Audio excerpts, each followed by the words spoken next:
Prečítal som si, že niekde v Severnom Ríme sa istým spôsobom veľmi rozširuje rakovina, alebo čo?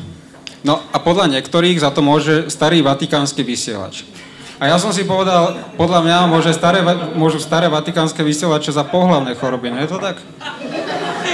Prečo rakovina? Každopádne náš tretí vystupujúci... Keď som rozmýšľal, ako uviesť našu nasledujúcu vystupujúcu, konečne niekto tu trocha zženštie, tak som si spomenul na Romana Polanského. Neviem. Ono mi to tak prišlo, bo totiž to veľmi nedávno Roman Polanský, známy to zvodník, zvodca? Zvodník Člupko. Dobre. Známy to zvodca, tak dozvedel sa, že nemusí odcestovať naspäť do Ameriky, kde by býval vo veľmi malej miestnosti, ale môže zostať pekne vo Švajčiarsku a on povedal, že sa chce, ale že jednoducho mu to nevyhovuje a chce sa odsťahovať do Francúzska naspäť. Pretože zistil, že jediné vo Švajčiarsku, čo má 13 rokov, dieru a dobrú vôňu, je sír.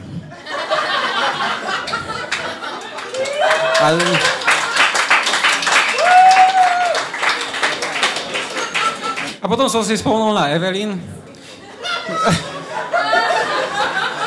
Lebo to je najkrajšia voňavá 13-ka v našom publiku. Prosím, privítajte slečnú Evelyn.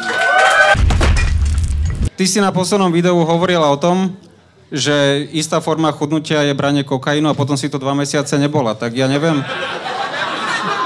Ja by som sa nevyjadrovala k tomu radšej. Hej, to som hovoril, ja keď som šňupal.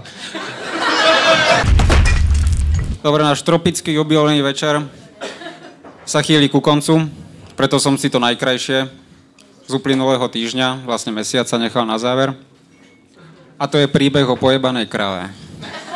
Vysvetlím. V Indii, kde uctievajú kravy, sa jeden 18-ročný mladík musel s jednou oženiť, pretože ho nachytali, ako sa s ňou miluje. V prvom momente som si povedal, kedy začnú takto uctievať komikov na Slovensku. A v druhom momente som si povedal, prečo? Prečo išiel tam a urobil to, čo urobil? A on povedal, nie mne, ale on povedal, pretože po ňom pokúkovala. To je fakt. Ako dobre, je to v Indii, majú ich asi veľmi radi, alebo čo? Každopádne jeho meno si nepamätám, ale som presvedčený, že keby som si o tom prečítal v Novom čase, tak v súvislosti s trtkaním kravy môže padnúť iba jedno meno. Poprosím vás, privítajte nášho posledného vystupujúceho, a to je Koza Bobko. Mimochodom, to je prvý človek, ktorý hovoril o politike a má vypracovanú hruď, to som ešte nevedel. Každopádne Koza Bobko je človek, ktorý neviem o ňom vôbec nič.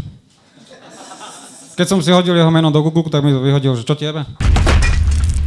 Po konci oficiálneho programu a open micu máme pre vás, tí, čo máte záujem, postavte sa pred Café Šerc.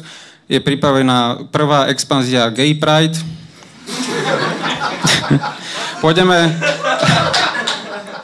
Pôjdeme celú cestu odtiaľto až na Zochovu. Pôjdeme cez Svoradovu, ktorá je tá najtmavšia ulička, tuto. A poprosím vás potichu a v žiadnom prípade sa nedržať za ruky. A potom zjavne na autobus nastúpite, alebo čo. Mimochodom, keď už sme pri gay skupinách, aj tento večer organizuje Expanzia. Je to...